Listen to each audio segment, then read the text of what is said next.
سیلاب نے رحیم یار خان کے علاقے چاچڑا شریف میں بھی تباہی کی کئی داستانیں رقم کی ہیں۔ ایک ایسے ہی متاثرہ مکین کی کہانی ہمیں سنا رہے ہیں دنیا نیوز کے اینکر پرسن طارق متین۔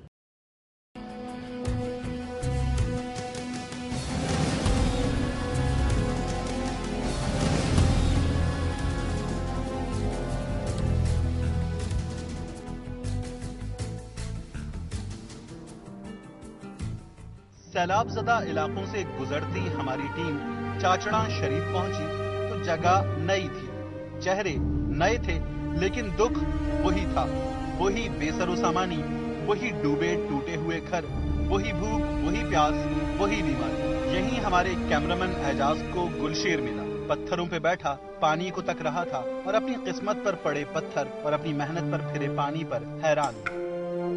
کیمرے کی آنکھ نے وہ منظر بھی قید کیا جب گلشیر ہم تک پہنچا اور پوچھا کہ مدد کب آئے گی، حالت کب سدھرے گی، اور ہم نے انتہائی افسوس کے ساتھ اسے بتایا کہ ہم کسی وزیر باتدبیر کے لیے سروے انجام نہیں دے رہے۔ اس کی داستان، اس کا شکستہ لہجہ دلخراش تھا۔ سینکڑوں گلشیر اپنے دامن میں سمیٹے چاچڑا شریف بند نہیں ٹوٹا، مگر یہ سب ٹوٹ کر رہ گئے ہیں۔ بے سبب خالی پانیوں کے کنارے بیٹھا رہنے والا گلشیر اب خالی دماغ ہو چکا ہے۔ سیلاب کی تباہی کے بعد گلشیر میں نہ اب گل سی تازگی ہے، نہ شیر سی مضبوطی۔ کیمرامین اعجاز علی کے ساتھ طارق متین، دنیا نیوز، چاچڑا شریف۔ ملک میں جاری بارشوں، سیلاب اور مہنگائی کی وجہ سے اس سال یوم آزادی کی تیاریوں میں روایتی جوش و خروش نظر نہیں آ رہا۔ گوشانوالا میں جھنڈے، جھنڈیاں اور دیگر اشیاء کی خرید و فروخت بہت کم ہے۔ گزشتہ سال 50 روپے میں ملنے والا جھنڈا 150 روپے، 15 روپے والی 100 جھنڈیاں 50 روپے میں فروخت کی جا رہی ہیں۔ اسی طرح بیجز کی قیمت میں بھی 10 سے 15 روپے کا اضافہ ہو گیا ہے۔ دکانداروں کا کہنا ہے کہ انہیں مال مہنگا مل رہا ہے، وہ سستا کیسے بیچیں۔ بچوں کا کہنا ہے کہ وہ اس سال جشن آزادی سادگی سے منائیں گے اور اپنا جیب خرچ اپنے سیلاب زدہ بھائیوں کو بھیجیں گے۔ تیل کی سپلائی بند ہونے کی وجہ سے فیصل آباد میں تیل کی قلت پیدا ہو گئی ہے۔ پیٹرول پمپس پر خریداروں کا بے انتہا رش ہے، گاڑیوں کی لمبی لمبی قطاریں لگی ہیں۔ زیادہ تر پیٹرول پمپس پر پیٹرول ختم ہونے کے سائن بورڈ آویزاں ہیں۔ جن پیٹرول پمپس پر پیٹرول دستیاب ہے وہ 50 روپے سے زائد دینے کو تیار نہیں۔ عوام اور ٹرانسپورٹرز نے اس صورتحال پر سخت افسوس کا اظہار کیا ہے۔ گجرانوالا میں رمضان المبارک کی آمد کے موقع پر منافع خوروں نے اشیاء خورد و نوش کی قیمتوں میں 10 سے 15 روپے فی کلو اضافہ کر لیا ہے۔ ڈسٹرکٹ انتظامیہ گراں فروشی کنٹرول کرنے میں ناکام ہو گئی۔ اوپن مارکیٹ میں چینی 75 روپے، دال چنا 58 روپے، دال ماش 180، سفید چنے 60، کالے چنے 60، سرخ مرچ 180، بیسن 65 روپے فی کلو میں فروخت ہو رہے ہیں۔ اسی طرح مسالہ جات کی قیمتوں میں بھی 60 سے 70 روپے فی کلو اضافہ کر دیا گیا ہے، جبکہ لوکل اور ملٹی نیشنل کمپنیز کے گھی کی قیمتوں میں فی کلو 20 سے 25 روپے کا اضافہ ہوا ہے۔ دکانداروں کا کہنا ہے کہ سیلاب کے باعث اشیاء خورنوش کی ترسیل نہ ہونے کی وجہ سے قیمتوں میں اضافہ ہوا ہے۔ دوسری جانب ڈسٹرکٹ انتظامیہ خاموش تماشائی بنی ہوئی ہے۔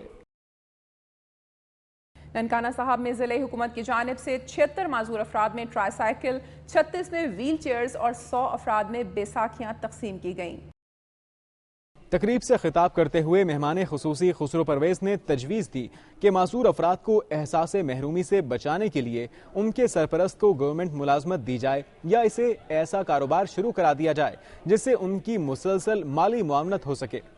مستندیق نواز کے ایم این اے پرویز ملک نے کہا کہ ننکانہ کی انتظامیہ نے معذور افراد کی بحالی کے لیے جو اقدامات اٹھائے ہیں وہ قابل ستائش ہیں۔ ڈی سی او نبیل جاوید آوان نے بھی خطاب کیا۔ گجرانوالا کے پرائیویٹ اسپتال میں ڈاکٹرز کی مبینہ غفلت سے زیر علاج 10ویں جماعت کا طالب علم جاں بحق ہو گیا۔ ورثاء نے شدید احتجاج کرتے ہوئے ذمہ داروں کے خلاف کارروائی کا مطالبہ کر دیا۔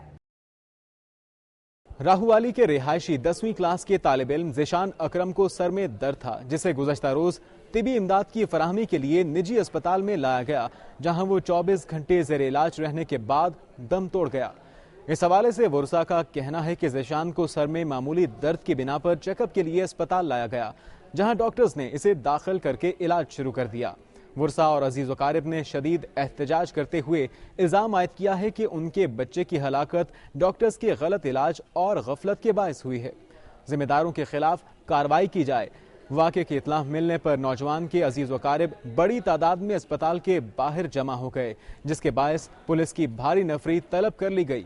پولیس کی جانب سے ورثاء کو انصاف کی یقین دہانی پر مظاہرین پرامن طور پر منتشر ہو گئے۔ اور ناظرین، پروگرام کے آخر میں اب آپ کو لیے چلیں گے وفاقی دارالحکومت اسلام آباد کی جانب۔ نظر ڈالتے ہیں وفاق کی چند خبروں اور رپورٹس پر۔ وفاقی پولیس نے رمضان المبارک کے دوران دارالحکومت اسلام آباد کے لیے سیکیورٹی کا فول پروف پلان جاری کر دیا۔ وفاقی پولیس نے اسلام آباد کی 609 مساجد اور 36 امام بارگاہوں پر 3100 پولیس افسران و ملازمین کی ڈیوٹیوں کو حتمی شکل دے دی ہے، جہاں پرائیویٹ سیکیورٹی گارڈز اور مساجد انتظامیہ کے نمائندے بھی ڈیوٹی سر انجام دیں گے۔ ایس ایس پی اسلام آباد نے ہدایت کی ہے کہ مساجد و امام بارگاہوں میں داخل ہونے والے ہر شخص کی چیکنگ بذریعہ میٹل ڈیٹیکٹر کی جائے، جبکہ داخلی اور خارجی راستوں پر قائم ناکہ بندی پوائنٹ پر مشکوک اور مشتبہ عناصر کی سخت چیکنگ کی جائے۔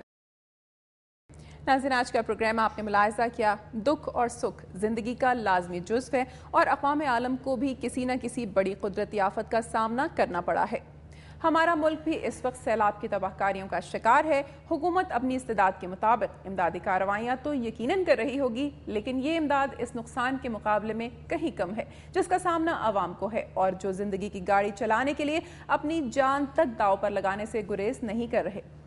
ناظرین، میری دھرتی میری دنیا کی ٹیم بھی سیلاب سے متاثرہ عوام کی مشکلات کو ارباب اختیار تک پہنچانے کے لیے کوشاں ہے، لیکن اس کے ساتھ ساتھ مسائل کی بروقت اور درست نشاندہی آپ کی بھی ذمہ داری ہے۔ اپنی تجاویز اور آراء کے لیے ہمارا ای میل ایڈریس نوٹ کر لیں، mdmd@duniatv.tv۔ ناظرین، یہاں آپ کو بتاتے چلیں کہ رمضان المبارک میں میری دھرتی میری دنیا اب پیر سے ہفتے تک صبح 9:05 پر نشر کیا جائے گا۔ پروگرام کا وقت ختم ہو رہا ہے، پھر حاضر ہوں گے عوامی مسائل پر مبنی خبروں اور مسائل کا جائزہ لیتی دلچسپ معلوماتی رپورٹس کے ساتھ۔ اپنی میزبان امینہ خان اور میری دھرتی میری دنیا کی ٹیم کو اجازت دیجیے۔ اپنا بہت خیال رکھیے گا۔ اللہ حافظ۔